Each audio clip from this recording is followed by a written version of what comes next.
સમગ્ર ગુજરાતની જનતા વતી અમે એક પડકાર ફેંકવા માંગીએ છીએ કે તમને જ આવ 100 દિવસ આપ્યા. આ 100 દિવસની અંદર ગુજરાતના એક પણ જિલ્લાના એક પણ તાલુકામાં દારૂનો અડ્ડો ના ચાલતો હોય, જુગારનો અડ્ડો ના ચાલતો હોય, એક પણ કુટણખાનું ના ચાલતું હોય અને એક પણ જગ્યાએ ડ્રગ્સ ના મળે, આવું તમે ગુજરાત કરીને બતાવો. અમે તમને ચેલેન્જ આપીએ છીએ. આપણા ગુજરાતની અંદર ગાંધી અને સરદારના ગુજરાતમાં, ઇન્દુલાલ યાજ્ઞિક અને રવિશંકર મહારાજના ગુજરાતની અંદર તમે જોવા મહેસાણાની અંદર ડ્રગ્સ આવી ગયું, અમારા પાલનપુરમાં ડ્રગ્સ આવી ગયું, આખા ગુજરાતમાં આવી ગયું.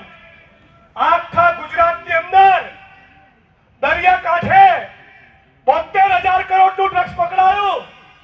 તો સવાલ પૂછવો કે નહીં કે આ ડ્રગ્સ આવે છે ક્યાંથી, કોણ એને મંગાવે છે, કોણ એના સપ્લાયર, કોણ એના ડિસ્ટ્રીબ્યુટર અને કોણ એના ખરીદનારા?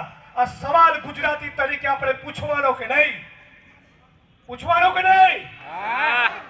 ડ્રગ્સ મુક્ત ગુજરાત બનાવવું છે કે નહીં? આટલી મોટી સંખ્યામાં ઉપસ્થિત મારી બહેનોને ખાસ કહું છું, પોલીસના